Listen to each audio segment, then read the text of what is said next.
بسم اللہ الرحمن الرحیم۔ عامر بھائی، ظاہر بات ہے کہ تکلیف تو ہر درد رکھنے والے کو ہوتی ہے۔ جب قرآن یہ کہے سورہ مائدہ کی آیت نمبر 32 میں کہ ایک انسان کا معصومانہ قتل ساری انسانیت کے قتل کے برابر ہے، بے شک وہاں 3 دن میں 70 لاشیں اگر گر جائیں اور کم از کم ایک مسلمان اس کو محسوس نہ کرے تو بہرحال اس کے ایمان پر تو مجھے شک ہوگا۔ اللہ معاف رکھے کہ جب وہ حالات کو سدھرے اور لوگوں کے لیے اپنے گھروں سے نکلنے کا موقع ملا ان کو، تو بتایا گیا کہ سب سے زیادہ جو رش تھا وہ ریسٹورنٹس میں ہمیں نظر آیا ہے۔ وہی موج مستی، وہی ہلا گلا، وہی شپ شپا والی باتیں ہیں، یعنی ہم اس درد کو محسوس بھی نہیں کر رہے، پتہ نہیں ہمارا ایمان بھی باقی ہے کہ نہیں۔ جبکہ قرآن ہمیں رہنمائی دیتا ہے، سورہ انبیاء کی آیت نمبر 10 اگر میرے ناظرین نوٹ کر لیں اور اس ترتیب سے پڑھ لیں تو ہمارے سامنے قرآن تصویریں رکھتا ہے ہماری۔ سورہ انبیاء کی آیت نمبر 10 میں ہے کہ لقد انزلنا الیکم کتابا فیہ ذکرکم، ہم نے تمہیں کتاب عطا فرمائی ہے، نازل کی، جس میں تمہارا تذکرہ موجود ہے، افلا تعقلون، کیا تم عقل سے کام نہیں لیتے؟ اور رسالت مآب صلی اللہ علیہ وسلم نے فرمایا، ترمذی کی روایت ہے، فیہ نبأ ما قبلکم وخبر ما بعدکم، اس قرآن میں تم سے پچھلے لوگوں کے حالات بھی اور بعد کی خبریں بھی ہیں۔ یہ قرآن ایک مرر، ایک آئینے کے طور پر ہے، ہمیں ہماری تصویریں نظر آئیں گی۔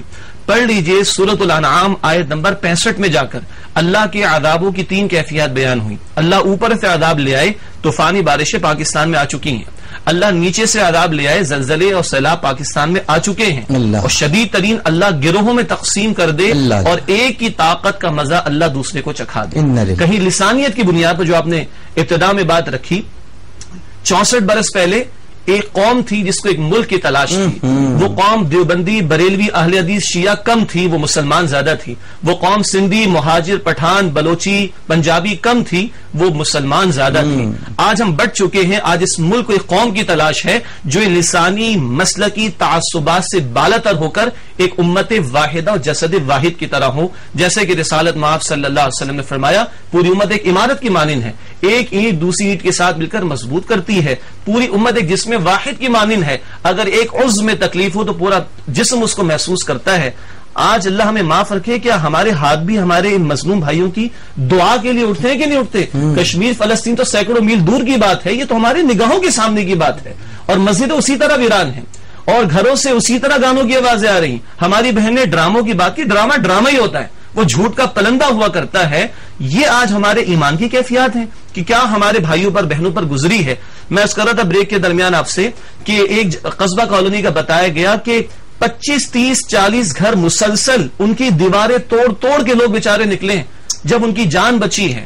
اور جیسے کہ آپ فرما رہے تھے، فون پر بھی آیا کہ معصوم بچے کا قصور کیا تھا۔ علامہ صاحب نے بہت خوبصورت بات بیان فرمائی، جو دین درختوں کو کاٹنے سے منع کرتا ہو، جانور کو قتل کرنے سے منع کرتا ہو، بلی کو باندھ کر ایک عورت نے قتل کر دیا تو اس کو عذاب سناتے ہو رسالت مآب صلی اللہ علیہ وسلم، اور وہاں حکمران یہ کہتے ہو کہ 30% تو ٹھیک ہے، ان کو خدا کا خوف کرنا چاہیے۔ 30% ٹھیک ہے کا کیا مطلب ہے؟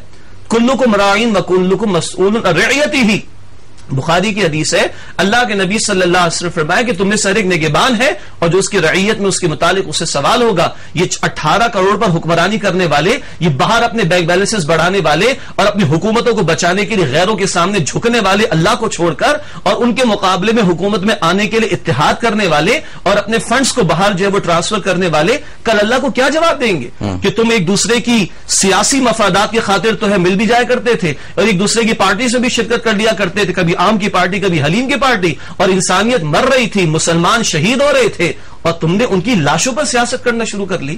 اللہ ان کو خوف عطا فرمائے۔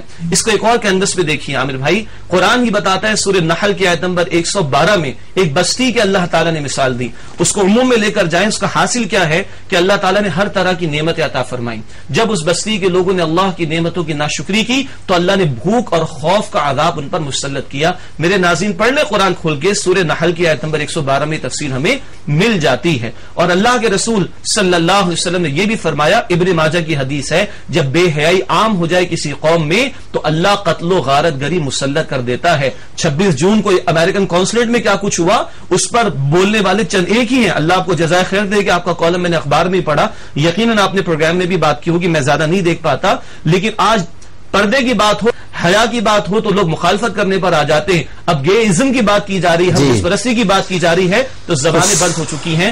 رسالت مآب فرما رہے صلی اللہ علیہ وسلم، جب یہ بے حیائی عام ہوگی اللہ قتل و غارت گری مسلط کرے گا. علامہ صاحب نے درست فرمایا, آج ہمیں اجتماعی توبہ کی ضرورت ہے, اور اجتماعی توبہ صرف توبہ توبہ کہنے کا نام نہیں, اپنے عمل سے ثبوت پیش کرے کہ ہم لوٹے اللہ کی طرف. اس پوری قوم کا اجتماعی جرم ہے, ہم نے اس ملک کو اسلام کے نام پر لیا. آج وہ کہیں مہاجر کی بات ہے, پنجابی کی بات ہے, بلوچی کی بات ہے, کہیں مسالک کی بات ہے, اسلام کی بات نہیں ہے. جب تک اسلام کی طرف نہیں پلٹیں گے, اس کے نفاذ کی طرف نہیں آئیں گے, یہ معاملات سدھر نہیں سکتے. اللہ ہمیں اجتماعی توبہ کرنے کی توفیق عطا فرمائے. آمین ثم آمین.